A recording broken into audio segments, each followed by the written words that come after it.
to recap some of the things that have been already said today, maybe with slightly different entities.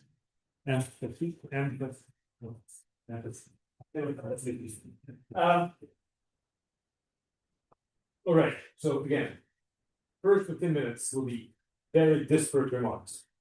So first of all, we've encountered this space of maps from arbitrary, not even scheme, not even stack, pre-stack, that we call it y 2.1 g. So that appeared in the definition that injustice of for fun g, we must talk for what cis. I want to just give you interpretation for this, which is often very useful. So it's the following: it's a groupoid that can be described as a groupoid of symmetric monoidal functors.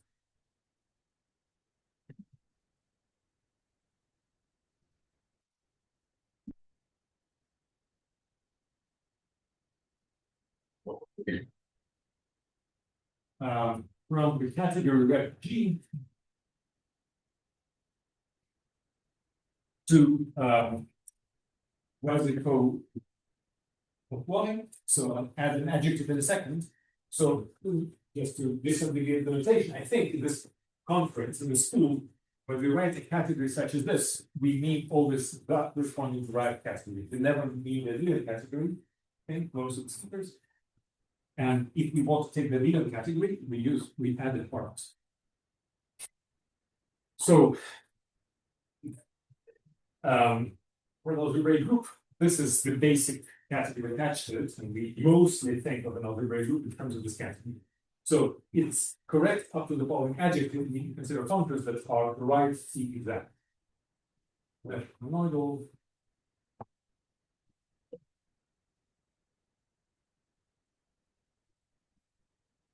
That's observation number one. So in this vein, when we define cis,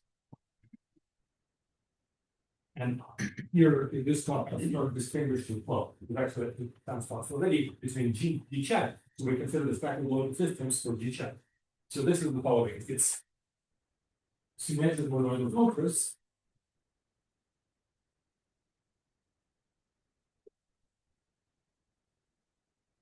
This again provides the exact. So here we have to unwind the definition. So we define that as maps of S times S belong to point G. So what you'll see, symmetric monoidal functors, we have to check to the following category. It will be quasi-coherent sheaves on S, tensor D mod on X. So one thing that we haven't explicitly mentioned is this notion of tensor product of categories. So what kind of categories we talk about? DJ categories. So here, when we need to work in the world of infinity categories, so you cannot make sense of this operation with triangle product. So that's where we import all of Lurie's theory into our machine. So just to make sense of this. Just again, side remark. So Lurie's tensor product is designed to make S1 times tensor product plus x2 to be isomorphic plus equal S1 times S2 over parent defines gives us S1 S2. Okay. Why do you use the mass for the first line and form for the second? Because it's different. What? No, this G check is matches from extra on. No. It's actually it's the same. It's probably not interchangeable. Same.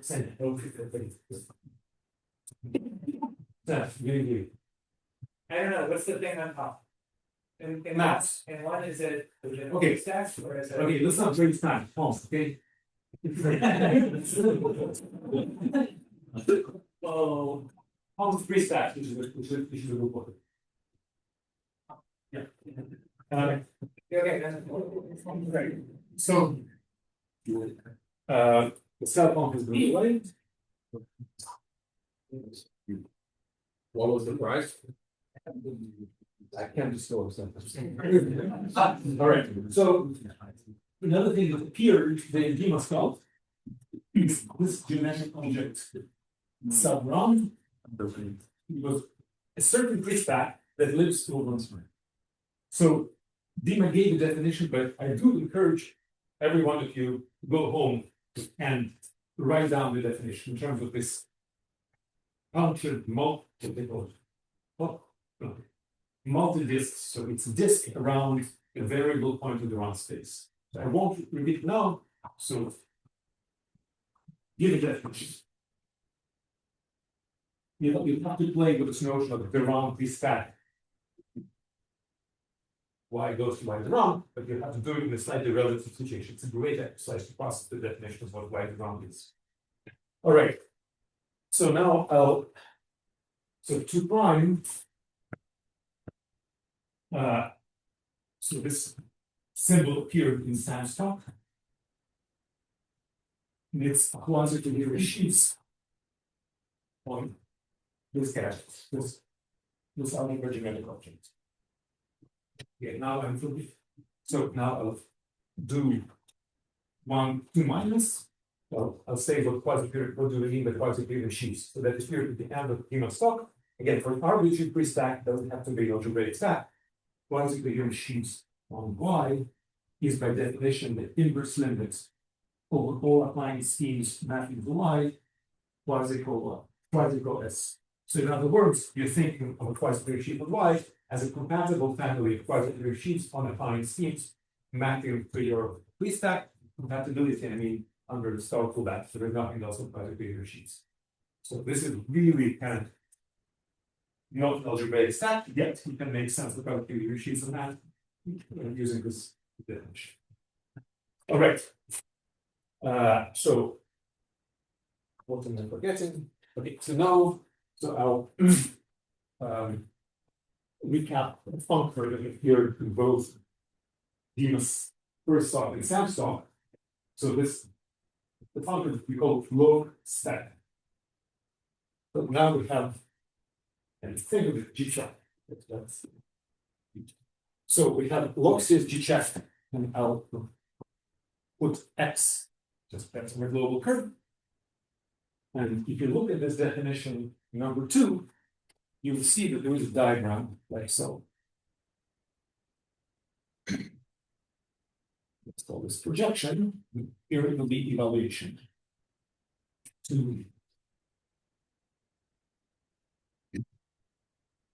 So I just also indicate that both sides live over the round space. And this diagram gives rise to a functor from red to check. Run to quasi-period sheets on our log cis, deliberately from right subscript X, because usually we suppress it. So we call this functor log sub G check spec. It will play a prominent role in the course of this week. And it's full push. So this functor is by definition. And so I'll say push. I put a star. Exercise, make sense of the star. You push it forward against along the round space. It's not super straightforward operation. Like if you call Dimo's talk, the round was essentially a Derami object. So this is essentially it's the wrong homology. So just give it some thought, and if you don't work it out, ask one of us. Right. So now I want to add a detail, like an example. I just had one thing to add. It's the left joint to the pullback. It's the left joint. Yeah. But again, just give it some thought. You'll be more profitable for you just to process it their own. So an example of this. So it's as Sam mentioned. So if you have a tuple of points and tuple of points on the curve and representations.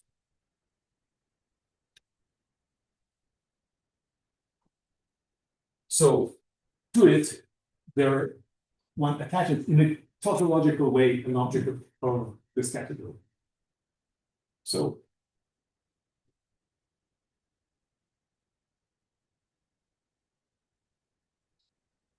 and beat my xi.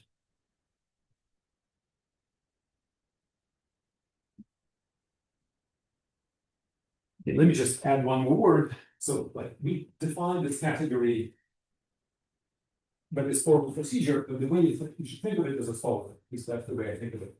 Like, think of moving points on the curve, and each of them finite domain every time, and at each of these points, you have a representation of G check attached, but as you move, you're allowed to multiply yourself by a D module along the curve. And then also think that when points collide, these representations get censored out. So that's the included idea. So when I say that,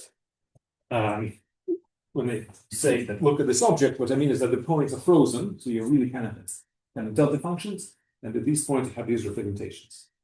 Again, exercise makes sense of this as an object of this category in definition 2 prime. So I want to say what log spec of this guy is.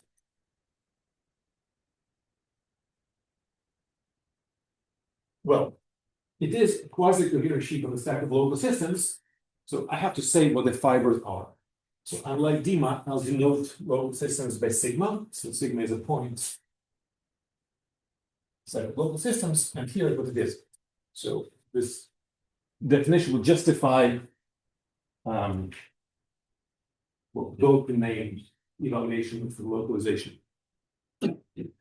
So it's the tensor product over indices I of the following things. Again, I have to specify a vector space. It's a fiber of a certain quasi-coherent sheet at a point, and it's the following vector space.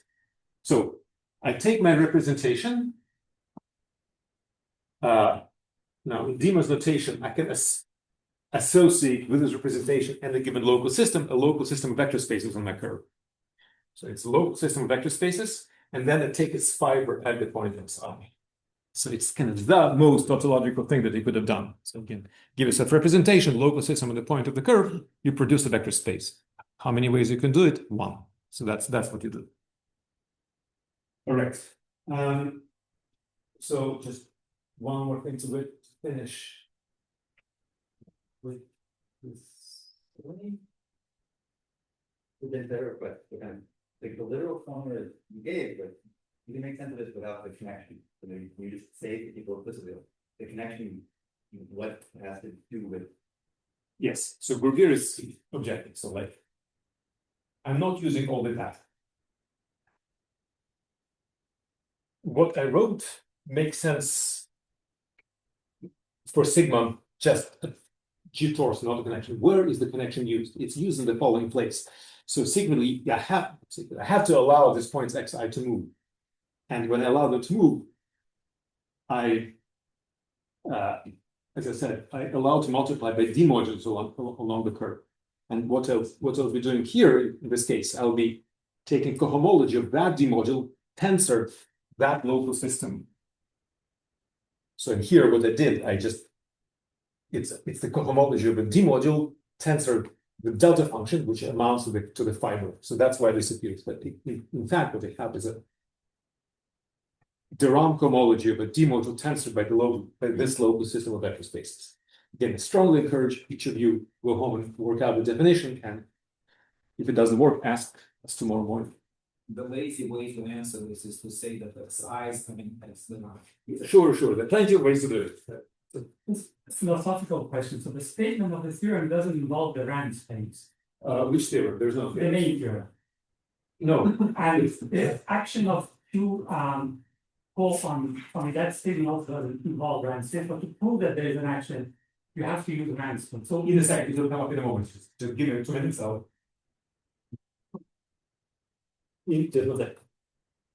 That's what we're going. So you take 3 double primes. is the theorem that Sam quoted that said that this functor is a quotient.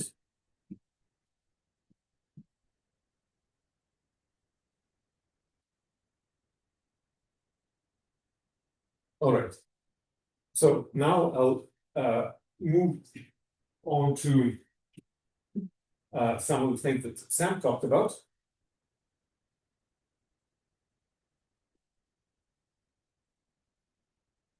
So there were some questions about the technical correspondence with this review of the. So just to introduce. So just to clarify, unless the tensor structure is somewhat, I should have said it. So, on what? On Repti-Jack-Lang? yes. It's a great question. So, this is something that I'm deliberately sweeping under the carpet. So, in fact, there are two tensor structures. So, it has a national tensor structure given by virtue of this being quasi-repeated on something. This is really nice tensor structure, but we won't be using it. But for what I'm going to say now. So far, I haven't used a tensor structure yet. In the statement that will come up, the slightly different tensor structure will be used.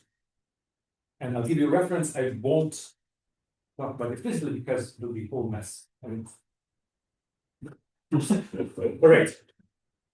So what Justin introduced was the following. So introduced for a point x with head step. He just denoted by h. I'll put its index loc to specify to indicate that it's local. And what Sam introduced was this global head step, which is equipped with two projections to bungee.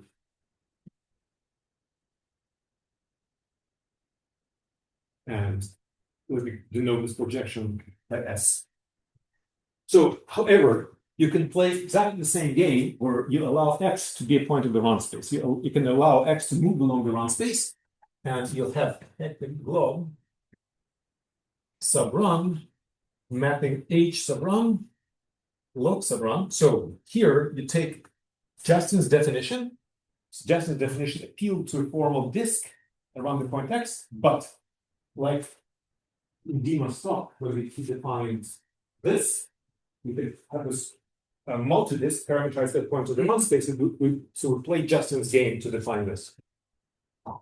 And it's also equipped with two maps to bungee. All right. So now a convenient way to formulate geometric sataka that Sam mentioned is the following. So we have the functor. It will be just here. So geometric sataka is a functor from red G-check 1. Let me call it sataka. So we call it sataka naive. And let me keep this notation. Two demodules on this round version. Okay.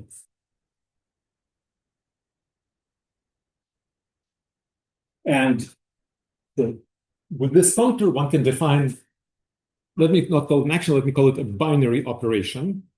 So it's still called heck action.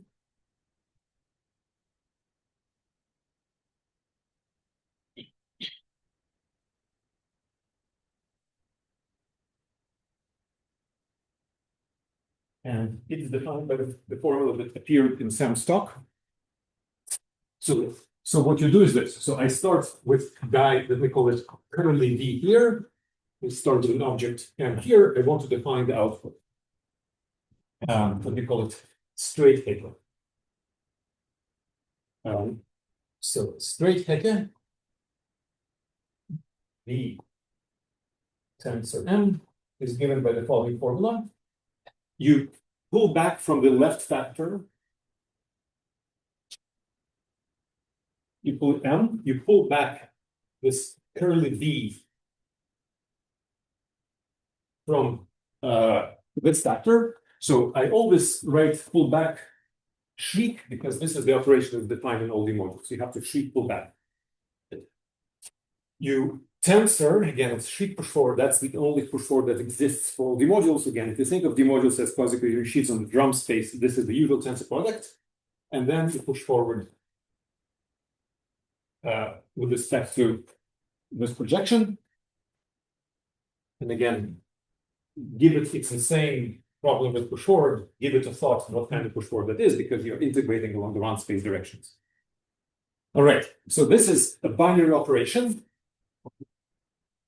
And so the theorem that Sam quoted said that this binary operation factors through this log functor.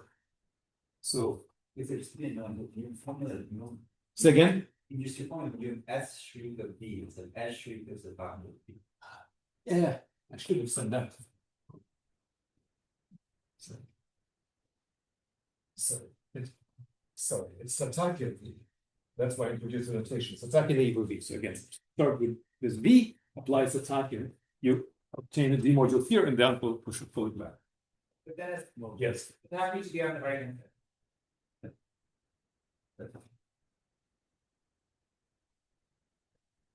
Thank you. But now it's illegible. So it's Satake.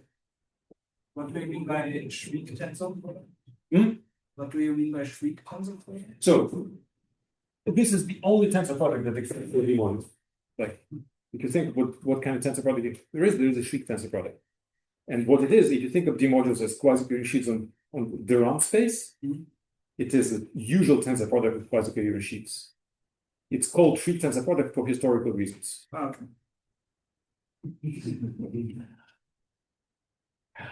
So the above binary operation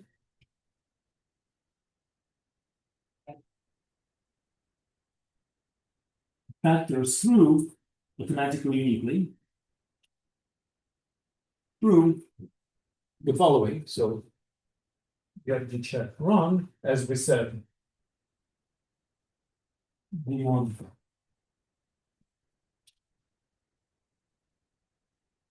quasi-coherent sheets on log sys. This is our localization function. Check, I'm sorry, then it's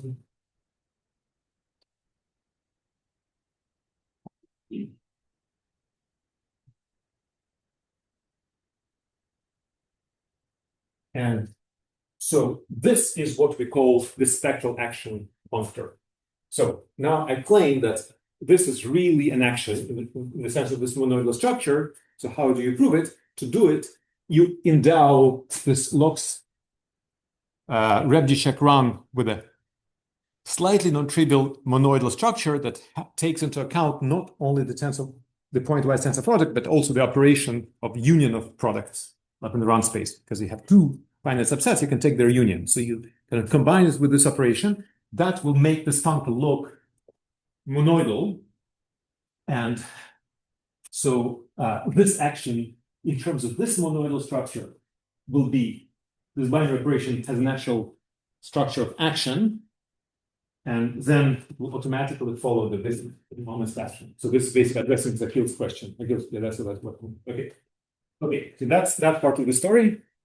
Maybe you want to explain how to set up that from your columns? Indeed. So let me just note without writing, explain how to tensor these kind of objects.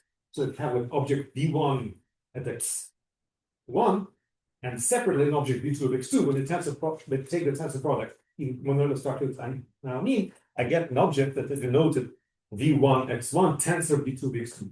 Tensor V2 X2. So I take the union of these two object points and take. And what if the points are the same? Honestly. No, then you just consider the representation of the same. All right. All right. So. Okay, so two more things and I'll finish the review.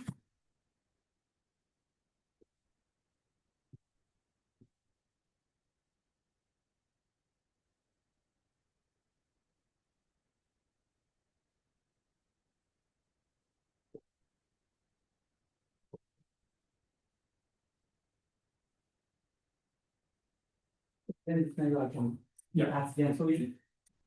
conceivable that one can construct this action without going to the rounds. No, you can't. And so, like, this action of quasi-co locks into check. So, it accomplishes our dream. We have the Hecke functors, and we say that the Hecke functors integrate to an action of quasi-co to check. And this theorem expresses exactly that. You really cook up this action from the action of Hecke functors. So I don't know any other way to produce this action by global consideration. It's really low to the global. So maybe it's worth saying that there is the compatibility between the actions on the two sides is just something you would naturally require. Yeah, it's like a number theory. I mean, you have this low to the global principle, you can't formulate Langlands without it. Oh, sorry. I just wanted to ask, is Yeah. there an explicit way to write out the spectral action, or is it just defined through the spectrization and you can't really write it out? Just that. Okay. So it's a vanishing statement that says that the kernel of this functor look with respect to this action XJW. That's what it says, and there is no other way to do it. As far as we know. Maybe you'll discover some other way, but that's the statement we know. All right. So But then you also know how tautological things act. So there is the compatibility that is written on the board is all everything we know. Okay. The topological bundles and the speculative response. So now so again, those are two more things to review. Number 4, number 5. So I'll recast the coarse version of Langlands functor slightly differently. So we call Sam's talk, functor LG. Yes, No, it's fine, into this, but can I make a comment about this question? yes, please. Okay, so this is bothered by the presence of this wrong space, which seems auxiliary. So let me just make a comment, but this also comes on the notion of Hagee. So if you think what you want for Hagee chief, there's a short definition, you can describe chief check wrong, blah, blah, blah. But if you think naively about it, what's supposed to happen? So I mean, we haven't said Hagee chief, but if you think what the words are, you want to say that when we apply this Hagee functor to get the function times x, something happens. But then if you apply 2 Hagee functors to get the function times x, something else happens, and it should be in the Z-mod 2 equivariant way, it has all something along the diagonal. So then you think what happens is you apply 3 Hagee functors and blah blah blah blah blah, and what you'll actually have done is reconstructed the notion that was said swiftly with G check from. And so it's to say that this run space notion is already there. Just if you want to say what a Hecke eigenchief is correctly, you actually have to prevent this whole run space thing maybe back. And so it's kind of forced. Okay, so If you only work with reverse sheaves, you don't run the sheaves necessarily, but if you work with the whole drive category, if you want a notion for example, which you use Hecke eigensheet correctly for the system, then you need some version of this kind of smart compatibility with all funding sets, all blah blah blah. all right, let me proceed. So again, I want to recast Sam's functor in a slightly different way. So recall that we have this vacuum boundary object here. On the vacuum. And so the first thing I'm going to do, unlike what Sam did, I'll construct a functor in the object direction. And I'll call it LG force with superscript L. We know by superscript L the left adjoints of given functors. And this is given as follows. So according to that theorem, this guy acts here. So we are trying to define a functor from an acting agent of an object. To do so, it suffices to specify an object, mainly the image of 1. So this functor is defined so that uniquely, so that it's compatible with an action of quasi-co, and in such a way that it sends the structure sheaf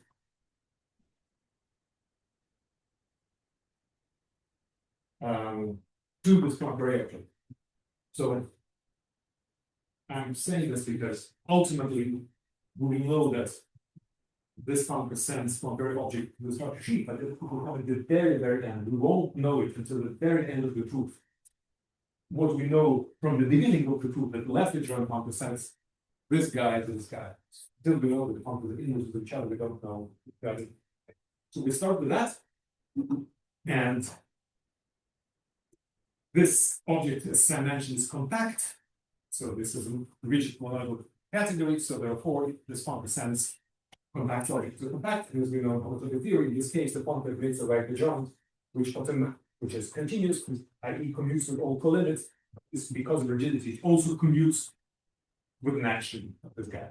So the Langlands functor is just the coarse Langlands functor, just the right adjoint. And as we'll see tomorrow, we'll have to work, today. We'll have to work pretty hard to show that the Langlands functor that I'll construct in the next few minutes itself gets that adjoint. So like on the course level, this is kind of given, then substantial work to show that this adjunction exists. All right, so that's that. All right, so now I begin with my talk problem. I don't want to look at the time. It's very. All right. So, and we're gonna do this program indicated by sound.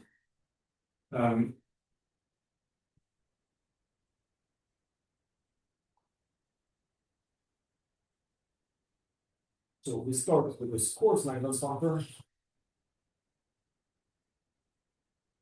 To quasi-pro the activity check. And so Dima introduced for us this category int code nil. So we now know what it is. And so there is this functor, and so we have a notation for it. We call this functor psi. And we want to lift this functor to LG terms. And so this LG. And this is done in a way that I find 15% unsatisfactory, but that's like so. So my philosophy, I like to consider it called as a black box. I want to forget the way in which it was constructed, but like is it constructing a problem we kind of remember. So here's the thing that you didn't mention, but it kind of follows easily from what he already explained, is that if you are on a affine scheme or quasi-smooth algebraic, well, any algebraic stack, this category of int code has carries a T structure. So we call it int code y. So first of all, there is all, like for any y, because it's smooth enough, there is this functor psi sub y, and the way this functor goes as follows. So remember, both categories are obtained by gluing from affine schemes, or like int code affine schemes. To define any such thing, you have to do it from affine schemes. And what is for affine schemes? This is the int completion of coherent sheaves. So int completion is left adjoint. To define a functor out of the int completion, you have to map which you are int completing to the target. So if you want to int code to something, you have to map code to something. But code maps naturally to quasi-code. That's your functor. And then we extend the stacks. So one thing to note is that quasi-code has a well-known T structure. You know what it means for quasi-coherent sheaves on the scheme to be below less than equal to 0. We note also for coherent sheaves, and therefore this category inherits the T structure, and this functor is T exact. That's kind of very cheap. What is slightly more expensive is that this functor is actually an equivalence on eventually co-connected categories. So we consider parts bound above -1 million, you are an equivalence. You have to be very careful. So the T structure here is what we call non-separate. There are objects here, which all of whose cohomologies are 0, but the object itself is not 0. If it were not the case, the functor would be an equivalence. So whatever is killed by this functor is exactly the stuff which is 0 in all cohomological degree. So for that reason, you really have to pay attention when you work with this category. All right. So again, recap: this functor is T exact and equivalence on eventually co-connected.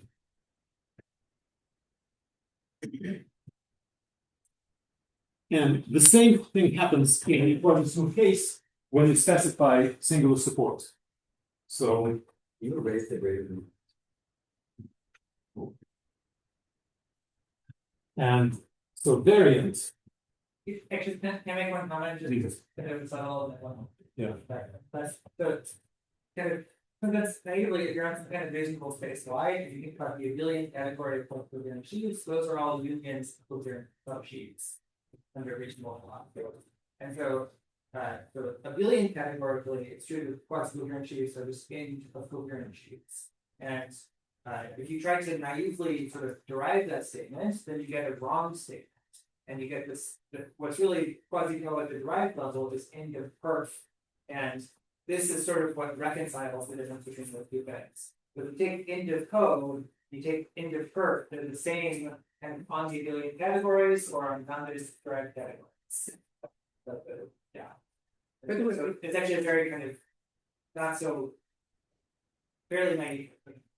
And also maybe related to that, is it correct that encode maybe for a scheme, it's sort of universal, it's like a universal category, presentable category of the key structure generated by it's the abelian category or something like that. Something like that. Yeah. So Jacob has a theorem to this effect. Jacob Cohen, Yeah, something like this. So let me just say that the same thing happens when you specify singular support. So this functor exists also specified singular support. After all, this is a full subcategory here, so it's same properties. All right. So back to our situation. So here's what I want to do.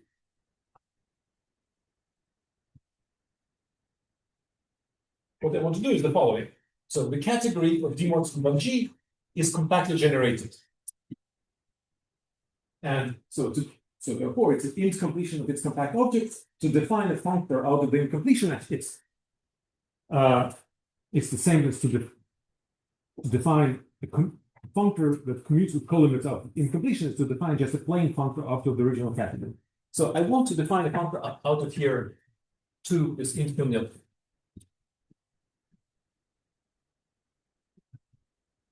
And suppose that I suspect that this functor will go to this eventually co-connected category.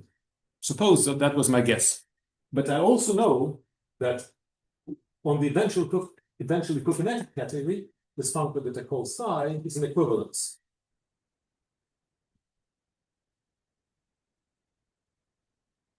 That's quite that. Right. So if I knew that, then I would be able to recover my dotted arrow by just inverting this equivalence. So therefore, now I have a hint how to define the functor. So, and this is my LG course. So I will be in luck if I just knew this LG course that we already know that it sends compact object to eventually co-connected guys. So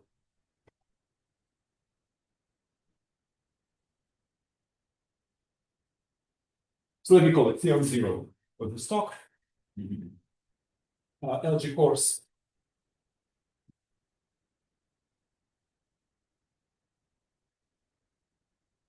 sends compact objects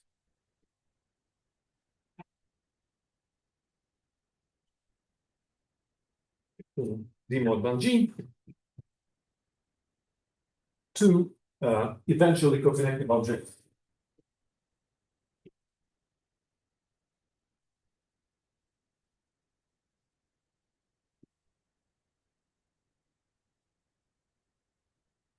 In quasi-code logs in G-check. And that's what we're going to do in this talk. So, however, before it's a real theorem, I'll prove it. Just let me make a couple of comments.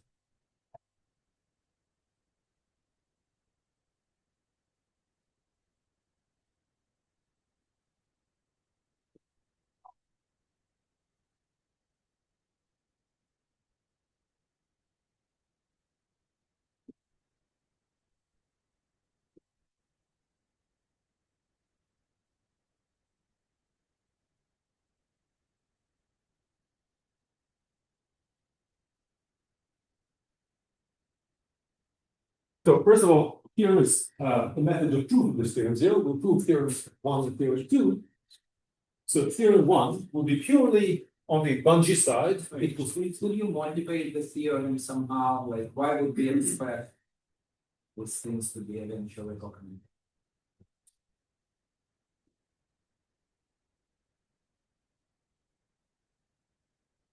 So at the end of the day, if you believe in geometric Langlands, compact objects go to coherent sheets with no point singular support. Right? Yeah, so yes, that's the best motivation. So yeah, so you can believe in this equivalence, indeed compact objects are coherent guys, and they are, when you map them here, they are eventually connect. Okay, Can I ask another motivation? please. So, when you say it this way, is it clear why it should be no code singular support that fits what we have? That's a great question. So I was planning to address it a little bit later. So I feel there is a great point here. Like this theorem would have allowed me to got the functor with values not just in co-nil, but in fact in int-co pretty much anything, or just the entire info. So why did I choose nil? I will address that slightly later. If I don't run out of steam. Cliffhanger. Say again? Cliffhanger, you know, be waiting. Yes. Okay. So also the statement on the upper board on the left is true for any conic with n. For any n. Okay. Yeah. And it contains the zero section. Yeah. So here, theorem 1 will say the following. That compact objects are, in fact, themselves eventually coherent. And theorem 2 is that the functor LG course has a cohomological amplitude which is bounded on the left. It's not exactly right exact, but it's right exact up to 100. As course left exact is right left exact possibly after you move it to the right by your favorite number. The number depends on the group or the genus or something like that. Constants you have the theories. This number will depend. So here is now. So let's believe that. So let's believe theorem 1 and 2. So we believe theorem 0, and we are in luck. And we constructed the Langlands functor. So you can ask. So we have this Langlands functor was bootstrapped by reasons of co-connectivity from the core version of the functor, and you can ask the following question: is the Langlands functor itself left exact? And the answer is a resounding no. So although you produce it using this co-connectivity, the functor that you end up obtaining is not left exact. So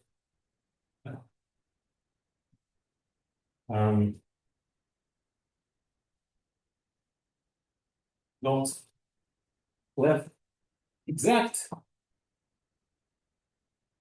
up to any shit. No matter how much money you paid, you won't make it left exact.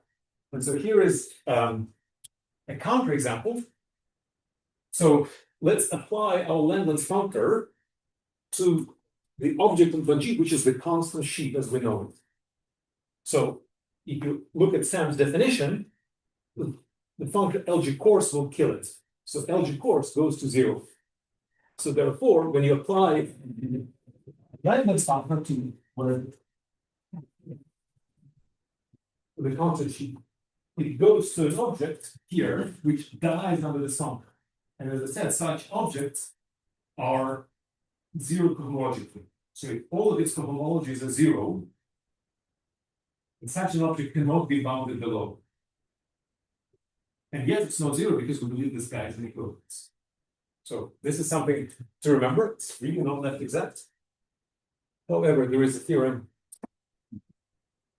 2 prime, which had that LG course is right exact up to a shape. Right T exact. up to something. And that formally implies that LG is right the exact up to the same constant. As I said, in the regime near plus infinity, there is no difference between integral and quasi-co.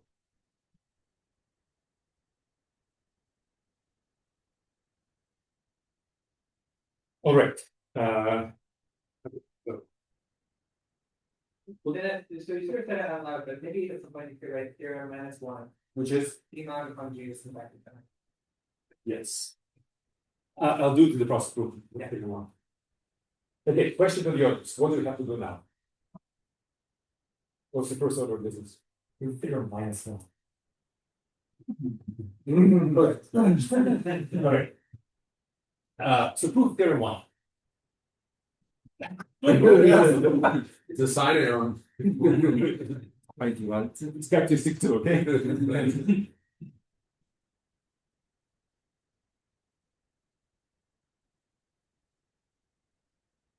So first of all, let's talk about quasi-compact algebraic stacks, which Bungee is not. So if Y is a quasi-compact algebraic stack, then there is no even question such as theorem 1. So then it's clear that D mod on is contained inside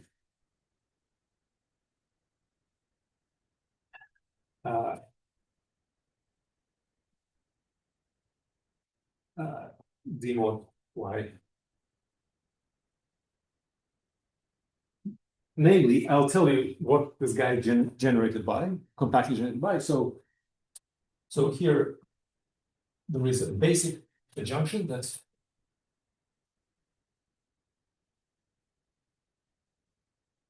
so you live on a quasi-compact algebraic stack. There is a forgetful functor, and so here you kind of have to be careful. So there are two ways to forget D modules to O modules. Kind of we can think of D modules left D modules versus right D modules. Here we think of them as right D modules. And I'll tell you why in a second. And there's this junction. So you can forget and induce. And this functor is T exact.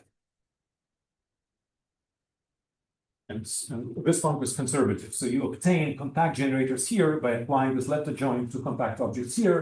This guy, as Dima mentioned, is generated by coherent sheaves as you know them. They are homologically bounded. This functor is T exact. You obtain guys that are homologically bounded. So this is immediate in a quasi-compact phase. So now I'll go to theorem -1.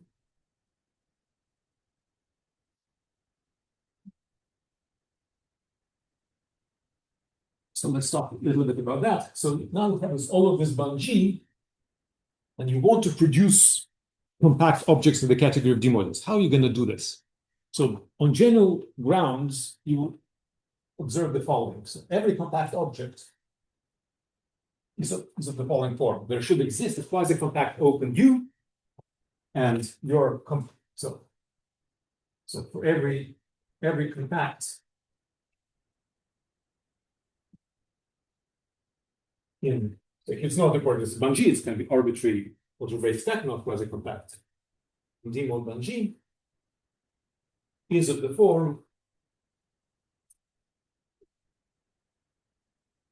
J lo chic of FU, where FU is a compact object on U.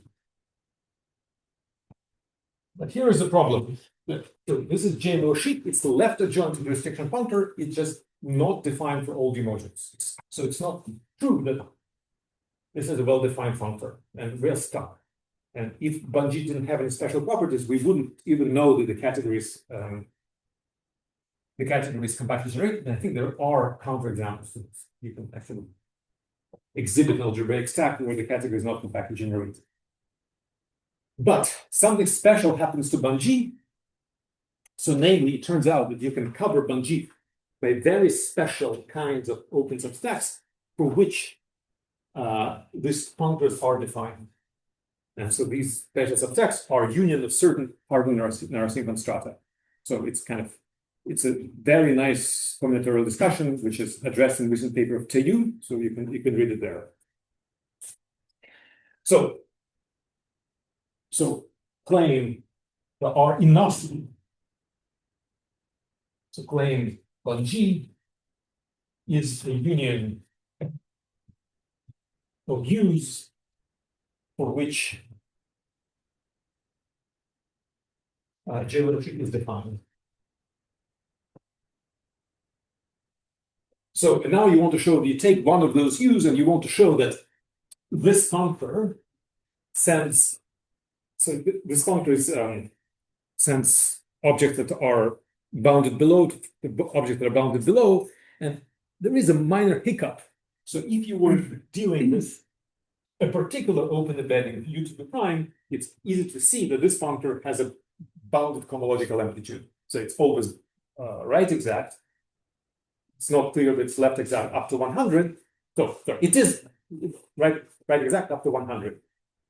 Sorry, I have a question. Yeah. What was the parsing this statement you wrote? Like, what are you asserting about Bun-G? Because you So said, that is, like, this is true, but what are the assumptions on you? And then you also said it's so claim is that Bun-G is a union of very particular open subsets for which the J-low-Sheik functors are defined.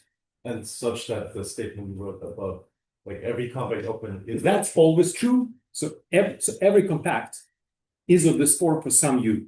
So see, this functor is what's called partially defined. It's what's a the assumption? Like, I can take you to be like, what are the assumptions? let me say it like this.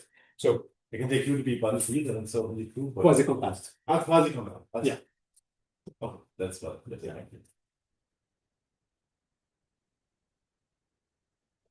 So there is, it isn't an issue for J-low-Sheik to be left exact up to a shift for a particular open embedding. But here we are embedding U to larger and larger opens. And how do you guarantee that that is left exact up to a shift?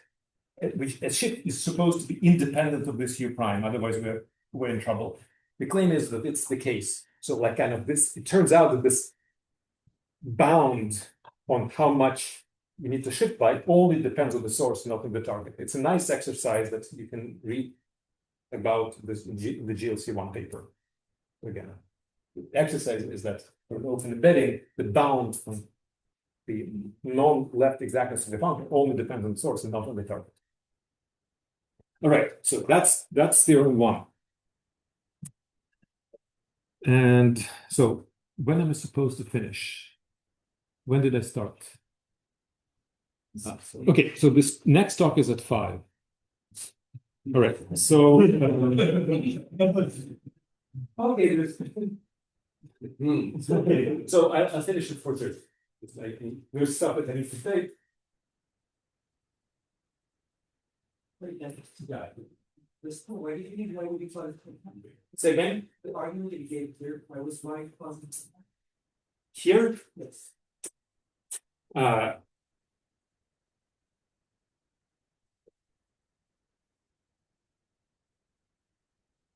It's here. So like incoherent sheaves, like int co of y is generated by co. Co is compact objects int co for y quasi-compact. Otherwise, imagine disjoint union with hit many points. Take your favorite coherent sheet, which is a skyscraper each of these points. This object is perfectly coherent, but it's not compact. All right. First each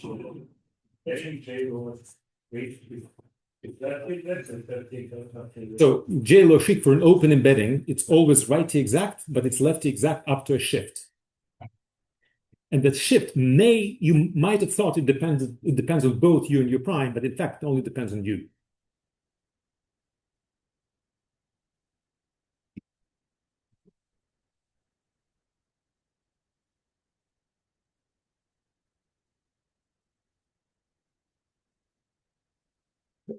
Good. I haven't forgotten your question. I'll get that.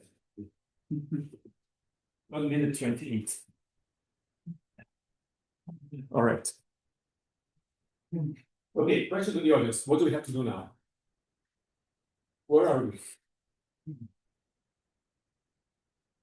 This guy will be fighting. So, who knows? What place in the argument are we now? Theorem 2. All right, we'll do it.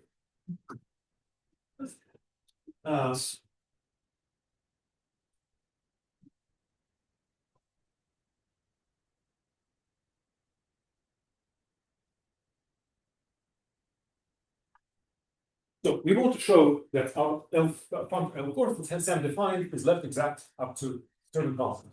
And we'll effectively cover the constant effectively. So I'll write a big beautiful criterion for you for when so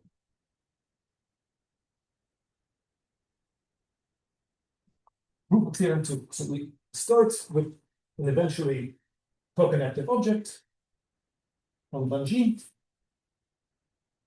We apply this functor LG force. Let me call it F. And we want it to be eventually co-connected. So here's a big, beautiful theorem. So I claim that you can test if your object is eventually co-connected, in fact, effectively up to a given constant depends on Y by taking its stops. So let Y be an algebraic stack over your ground field, algebraic stack. And we'll be looking just at points. So like spec K, the ground field, that we call it little y, it's a point in the stack, y. And I'll be looking at like the sheet fibers.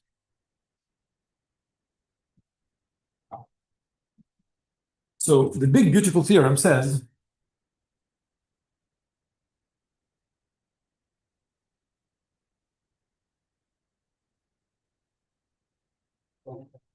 what is y? Well, we're applying it y being low cis. So good question. I can't remember. Why so B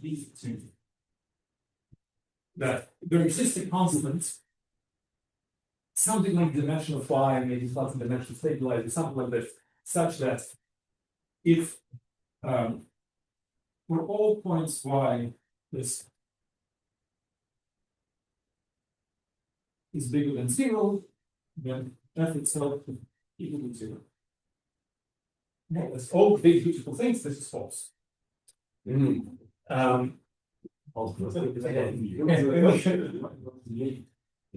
don't like the writing sheet was greater than. Say again? People don't like the writing the sheet greater than. I'm happy with that. It's topological greater than equal to 0. Yeah. One is 0.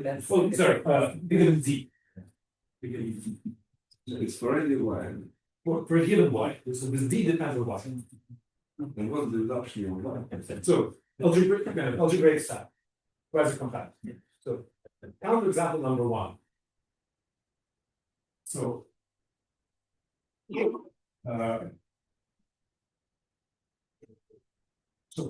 no, we are algebraic geometry and so here's you take y to be spectrum of K adjoint generated psi, and psi lives in homologically with -2. And you'll take F to be Laurent polynomials of y. So it has only one. Well, the stack has this affine derived scheme has only one point in the corresponding. You can take the sheet 5 and you get 0. This guy is very evidently not co-connected. Now, are we doing in the call or? Pardon me? So are we doing in the call, through call? No, F is the code. You code. But we are confirming in the call through call. No. We're doing L course. We're proving a theorem about that L course is eventually. No, what's the break call? Oh, sheet is this not necessarily continuous right adjoint. If the right adjoint, so All right, so, okay, so it doesn't work, but we know what the problem is. The problem is that this affine scheme is what we call not eventually connected. The structure sheaf goes off to negative infinity. All right, let's add an assumption. So he was asking me what assumptions I put to y. So let's assume that y is eventually connected itself. Which means that the structure sheaf is bounded. Luckily, so we're doing it for y being log it is eventually connected, as is anything in this quadrant. That's okay. So seemingly good, but not so good. Another example. So we'll take y to be just a1, and we'll take our f to be the following. So take this field of rational functions in one variable, direct sum of its shifts going off to negative infinity. Fraction field, generic one. Did you mean f eventually connected? Very well. You wrote y eventually connected? You mean f? F. No. Y eventually connects. So like I need an assumption of the stat. I need an assumption on the stat to be free. And the problem here is this y will not eventually connect. It's a program in algebra going off negative infinity. So now I take y to be classical, but I take this guy to be this ugly thing. When you take its sheet file where you unique k rational point, you'll of course get 0. But again, this thing goes off to negative infinity. Oops. How do we fix that? Well, let's say, of course, we have to take fibers not just at rational points, but at all points. So let's correct that. So what we need to do is the following. So we need to allow all possible transcendental extensions.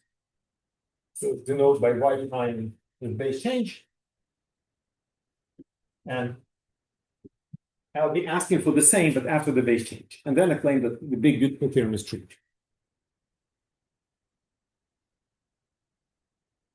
And it's perfect as exercise. Let's go with it.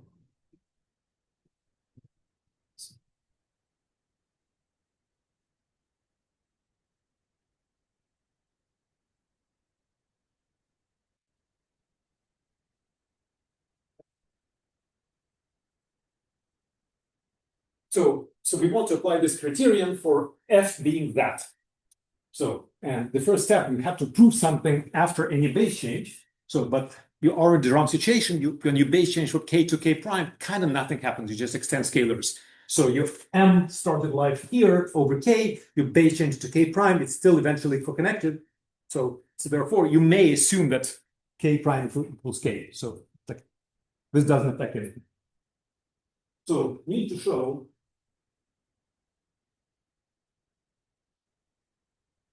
that for any sigma, which is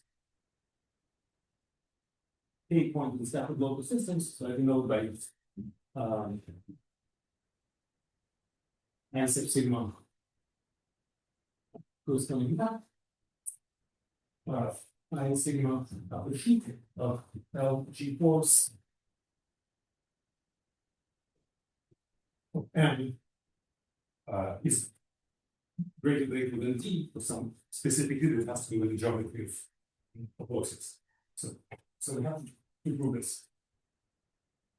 All right, and now something terrible will happen. So we will, for the next 5 minutes, I'll appeal to some math that hasn't been discussed during the day. So it will be localized instead. So we'll have to use a little bit of theory. So please don't feel bad for missing the next 5 minutes. I'll just quickly finish the proof and then we'll proceed to other topics.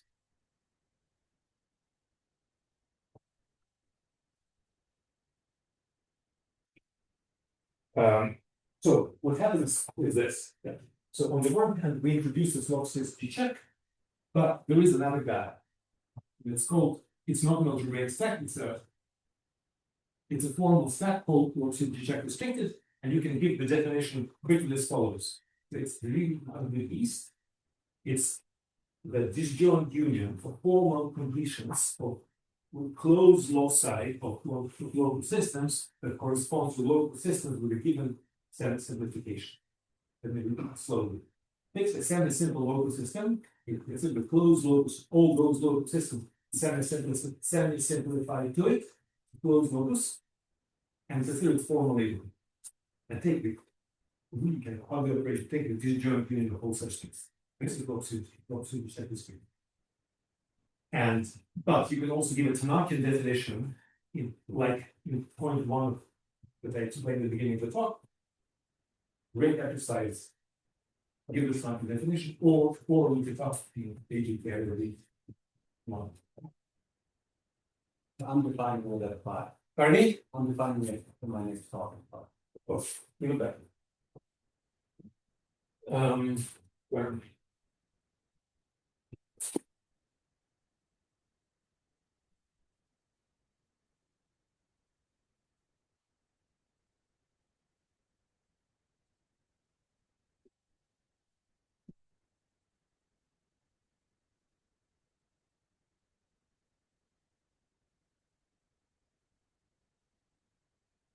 So, and let me denote this depending by iota. And so note that every closed point factors through this guy. So, okay, points, so I define sigma. So, enough to show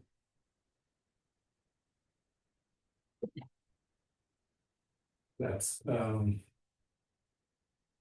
I prime sigma chic, iota chic,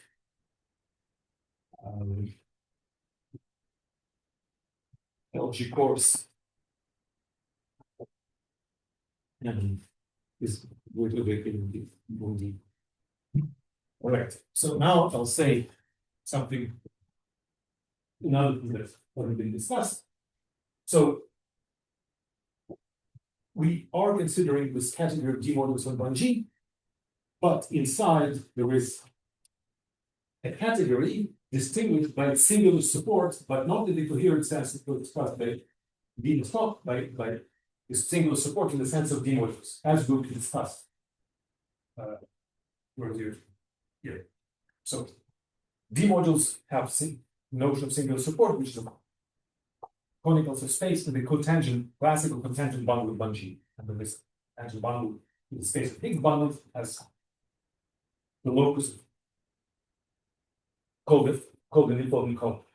So the point is that the following happens. So theorem GK D that says that this D mod nil of 1G viewed as a subcategory here, it's actually isomorphic to quasi-co-Loxis restricted.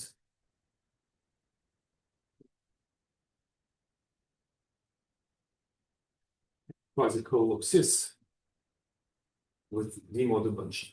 So here I'm appealing to my spectral action, and I'm saying if you tensor this category over this spectral acting agent by this subcategory is really taking quasi-Carey sheaves that have set theoretic support on this formal, on this disjoint union of this formal neighborhoods, then you will get exactly the subcategory with importance of support. All right. So what does it bias? So if you know this embedding, then we call this spec.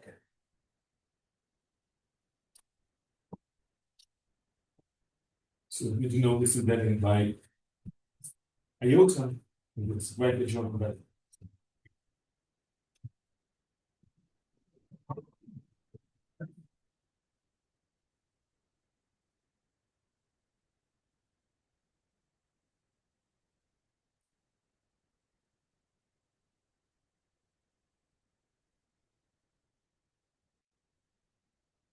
So from this picture, we obtain the following: that we have our original Langlands functor,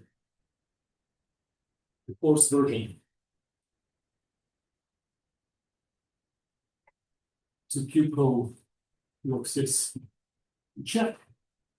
And inside here, we have Q of 60 check restricted, which is connected by a pair of cojoint functors, this iota spec lower star and with spec upper sheet. And here we have D mod 1G with equal to single support. So there is this embedding iota, and it's like a joint iota R. And we have a functor that they call it LG force restricted. And it's not just an auxiliary thing. This restricted version of the Langlands functor plays a prominent role, as will be explained in the next talk. The point is that we have a commutative square like this, which where commutes in both upward and lower and downward going directions. Point is that the functor that's written up there can be rewritten as follows. So this LG course iota spec upper sheet is the same thing as this IR followed by the restricted version of Langlands functor. And now we are in business. So we apply this functor, so to summarize, we're applying it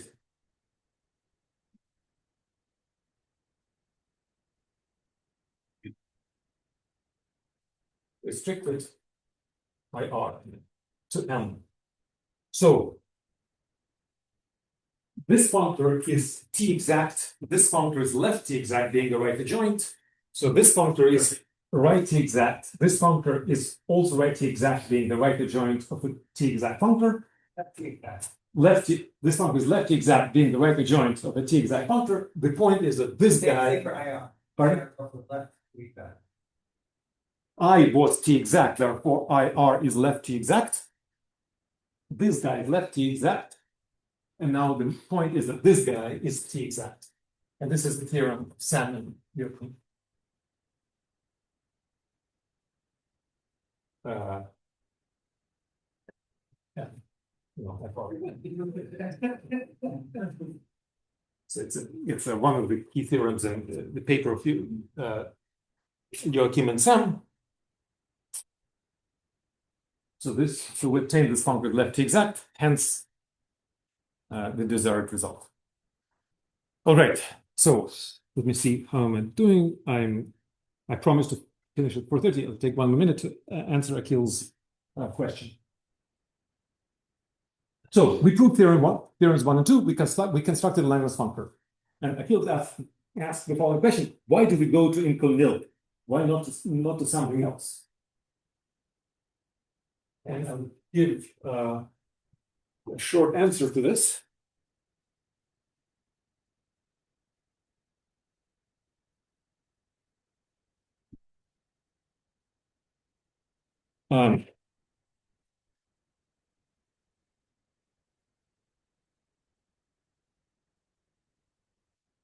So your initial guess, what's quasi-co? But quasi-co is not large enough. So intco nil is the minimal subcategory. So, okay, I'll draw a diagram. This diagram will be discussed in great detail on Thursday. So here we have D mod 1G. Here we have it. Let me take the entire intro with me. I'll be generous. Let me call this LG and with the prime. Suppose I'm going to the entire category. Sorry, is there just a line for that board? It's getting kind of hard to see. It doesn't work, unfortunately. I've reported it, but they're still not fixing it. I'll try to press harder. So we have this functor, but so I won't eventually put condition here to make this functor an equivalent. So here's how we guess it's actually the important condition is the right one. So as in the usual theory with the Morphy forms, we consider how the group G talks to its Levy subgroups. So let M be the Levy quotient of the parabolic, and we have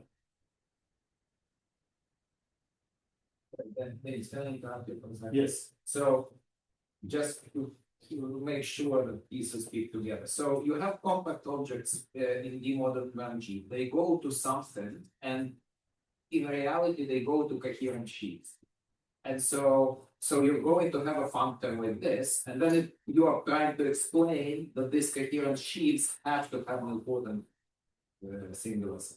So so we'll see that they have these coherent sheets. I mean, at the end of the day, we'll see that they have. What we're going to see is that compact objects exactly generate coherent sheets with important singular support. That's what we're going to see at the end of the day, and that's why this right guess. But here's how to arrive to this guess.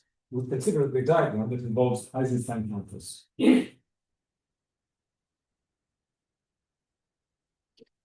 And so these Eisenstein functors, they send compact objects to compact objects. And what we're going to see that on the spectral side, even if they start with coherent sheaves on log CS for Levy subgroups, and we consider what they generate on the spectral Eisenstein functors. Again, we start with perfect things for Levy subgroups. And when you see what they generate, it will generate exactly integral nil. And so that's a theorem from a paper of Dima and myself. So that's how we guess of the nil right condition. That's how we arrive at it.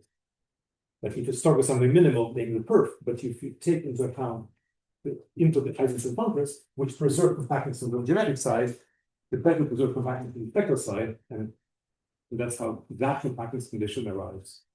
That's the answer to your question. All right, let me finish.